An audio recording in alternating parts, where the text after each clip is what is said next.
It is May the 14th, 2021. I'm Andy, and this is the Minorcan Mullet Report from the Golden Ray, a wreck site in the St.simons Sound. Oh, it was a hot one today. These are pictures we took. We were on our way back from the mainland, headed to the boat, and we could see smoke coming from the Golden Ray. We knew something was going on. So we got out there, and this is what we saw. They had a mess. A huge fire burning both ends of the ship. Had fire coming out of them. It was a really, really bad fire. From what we understand now, no one was injured, but the fire is still being suppressed at the time of this editing, and they've got their hands full out there. From what we know, the Jekyll Island pier on Jekyll Island has been closed due to the toxic smoke that's coming off of the ship. It's that this plume of smoke was actually blowing right back over Jekyll Island, right back over the pier. And we understand that the EPA is coming down to monitor the situation and check what's going on here with the not only the air but the water as well. This, from the reports we've got from Unified Command, that we had a small fire that developed earlier in the day, and they thought they had extinguished that fire and everything was fine. Then apparently it flared back up. Now, from what we've been told, there was some more pre-cutting that was going on that involved some torching, and that was the ignition source for the fire. This is just what we've heard. Now, we have not seen an official report from a Unified Command, but other than to say that there was an incident and no one was injured. But this has turned into probably about the worst case scenario for the wreck removal. And the amount of heat that's been generated, a big concern now is what's happened structurally to the ship. Steel, as strong as it is, once you introduce such a heavy amount of heat, it changes the characteristics of the steel, makes it brittle. You could have collapsing. You could have problems during the lifts of these heavy sections with the VB, and not to mention the VB. We don't know what kind of heat damage was taken on by the fire at its worst. We could see one of the blocks had been blackened from being in that smoke plume, which is superheated gases. You don't know what kind of heat damage that device, that block withstood, or the cable that supports that. Now, we could see that the lifting blocks had been lowered. The straps were slack, so they had lowered the lifting blocks at the fire, and wow, it's been kind of a crazy afternoon. Had a couple news groups on the boat with us, out shooting video and trying to cover the story as well. We were happy to oblige them, and we've had some contact with some of the news outlets, and they contacted us. We were able to get them picked up and brought them out so they could get some of the video of the Golden Ray fire. Just a crazy set of events going on here with the site. We thought things were going really well. They were making really good progress on that Section 3 cut, we thought. Actually thinking that it might have been one of their quicker cuts. And now this huge fire breaks out, and we don't know where that leaves us. I'm sure that the VB is going to have to undergo some sort of inspection before anything else happens. it's this is going to be probably a pretty good setback for the guys as they kind of drop back and look at this. Now, on the environmental side, we don't know what's going on with these plastics and rubbers, any petroleum that's still on the boat. There was a large amount of that bunker fuel that was still unaccounted for, and they are dumping a tremendous amount of water onto the fire to try to knock it down and cool. Looks like they were actually just trying to cool the hull of the ship. But all that water that's being put into the ship, it's got to be pouring out burnt contaminants and stuff right down into the water. Your only hope now is that environmental barrier can do its job and hold it. And we say that, and in part of the video, when we got around to the south side, they were having to open the gate, so the environmental barrier was opened on the south side so that they could get additional resources in there in the form of tugboats with fire monitors in to try to get water on the fire. Now, they had some help. The Moran tugs that were over in the Port of Brunswick, we saw those tugs respond as well. They have a lot of resources fighting the fire, but I can just imagine that it's going to be a while before this fire is put out. Once these cars begin to burn, and particularly now, access to the fire is probably very limited. I would not think that you would put life in danger to try to get inside the ship and fight the fire. We saw one of these car carriers that caught fire in the port of Jacksonville some time back, and it burnt for days down in the port of Jacksonville. So we'll be monitoring the situation. We've got a good bit of video here. This is going to be a long upload for you guys, but if you guys want to watch it, we shot some good video here today and wanted to share it with you. The important thing from what we understand was everyone that was on the VB has been accounted for. No injuries have been reported, which is the best news that I think anybody could get following an incident like this. No one was injured, and only thing we can hope for now is that the safety aspect continues and that the crews that are out there can be able to suppress this fire and get it brought under control as quickly as possible.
Now, throughout the suppression activities that we were watching, we could hear explosions taking place inside the ship, which they could have been tires burning and then blowing out.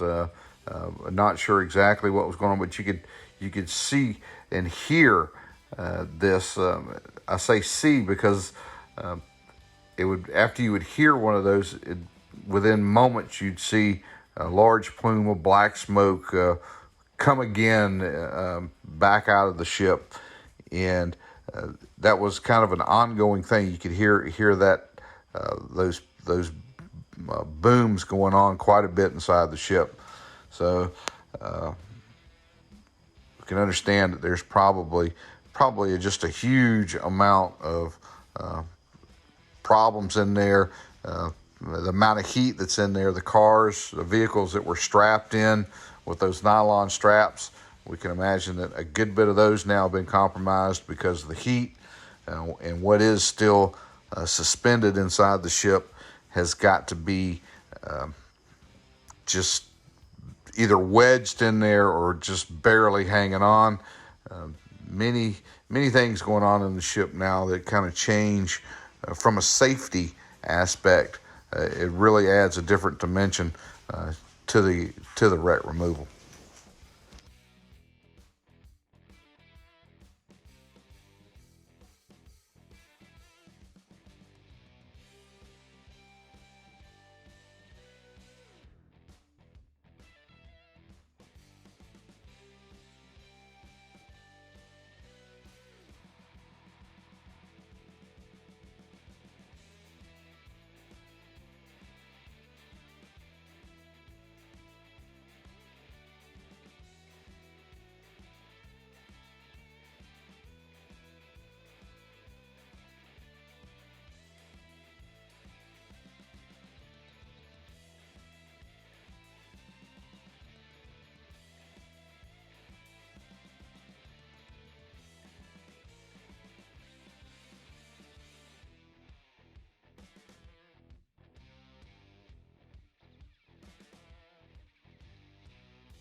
Now, in other news, viewer sent us this photo of Section 7 getting very close to the coast of Louisiana.